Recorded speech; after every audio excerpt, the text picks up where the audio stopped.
Welcome. My name is Ása Aradóttir and I have been working with ecological restoration research and implementation for over 25 years.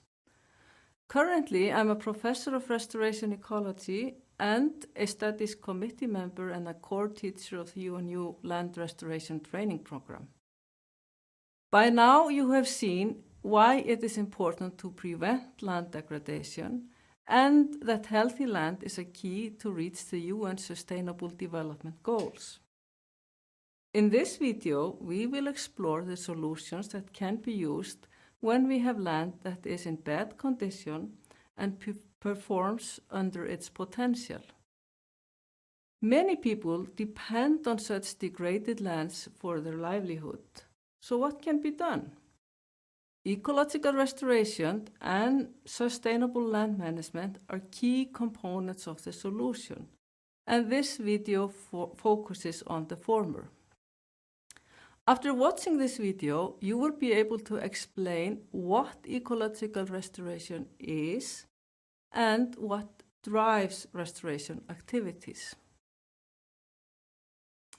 So what is ecological restoration?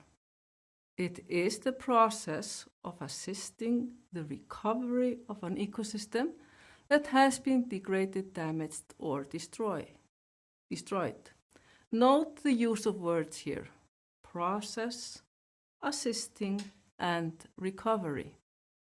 Restorationists are not trying to mend something that is broken, like watchmakers mending broken watches, by replacing the broken structures and putting the pieces together again.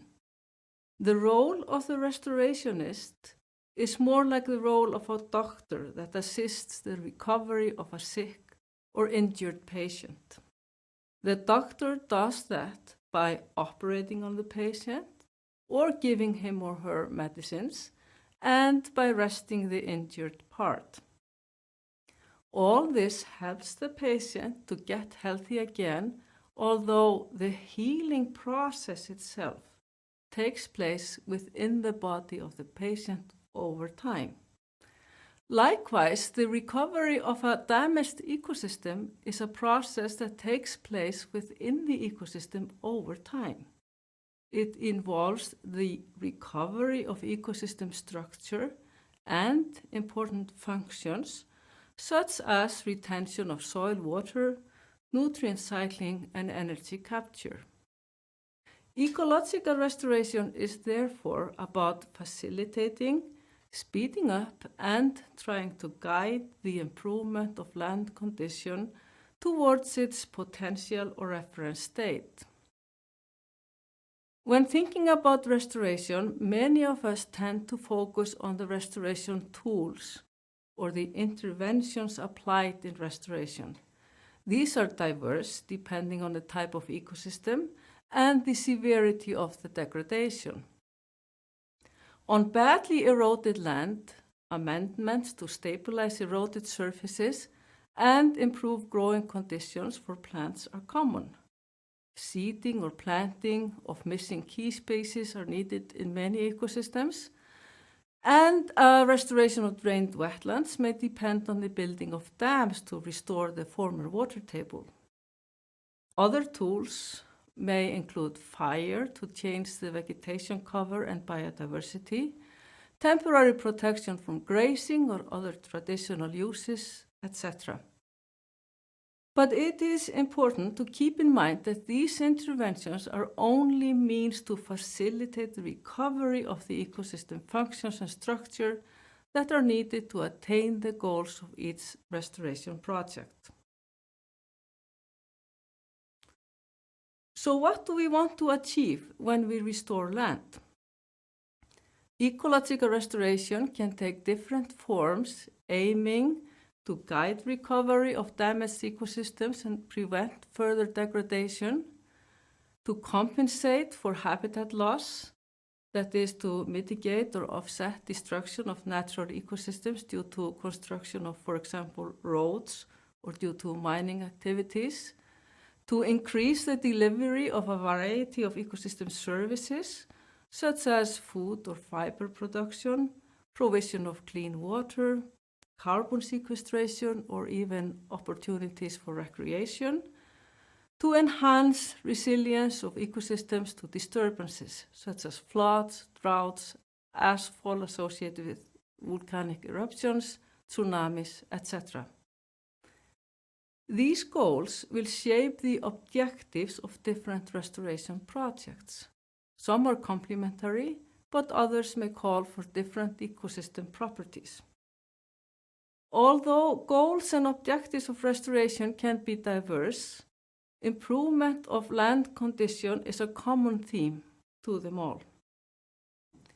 It is a common misconception that restoration aims at replicating exactly former or historic ecosystem states. This is unrealistic in most cases due to changes in socioeconomic conditions and expectations, as well as changes in environmental conditions, including climate change, that affect ecosystems. In most cases, restoration projects are implemented where people live or have need for ecosystem services. Restoration goals therefore need to be realistic and linked to the goods and services human societies get from ecosystems.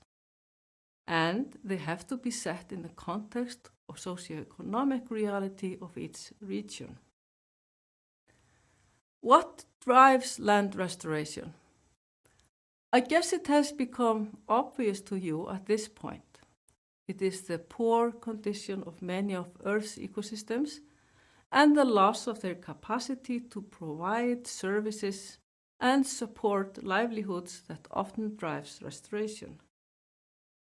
We can classify the drivers for restoration into direct drivers and indirect drivers, just as we did with the drivers of degradation. Maybe you notice that these are actually the same as the drivers of land degradation. What drives and inspires restoration today is also that we have realized that our future depends on continuous services from nature. We have realized that restoration isn't just ecologically desirable, but also economically and socially needed. It is good business to repair damaged land, but bad business to allow land to become degraded.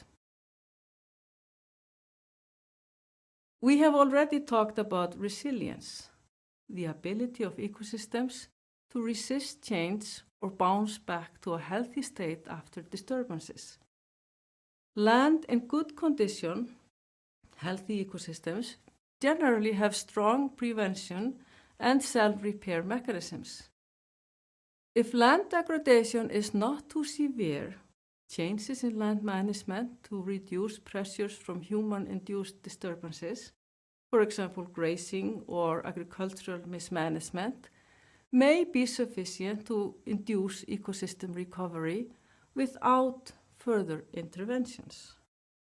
When this is the case, we recommend that you look at the WOCAT database that contains diverse examples of sustainable land management. You can find a link to this database in the background material on the course webpage. If disturbance, however, exceeds the ecosystem's capacity for self-repair, even though its management is improved, the ecosystem has crossed a threshold. To enable the ecosystem recovery, we need to identify the nature of the threshold and apply interventions to overcome it. Two main types of thresholds or obstacles to self-repair of damaged ecosystems have been identified. These are biotic thresholds, such as competition, grazing, or lack of pollinators, and abiotic thresholds, such as lack of nutrients, soil erosion, or frost heaving. The implementation and maintenance of restoration projects can also be hindered by a number of socio-economic obstacles, such as land tenure, lack of funding, lack of knowledge, or negative attitudes and contrasting interests. We will discuss different obstacles and means to overcome them in more detail in the next video.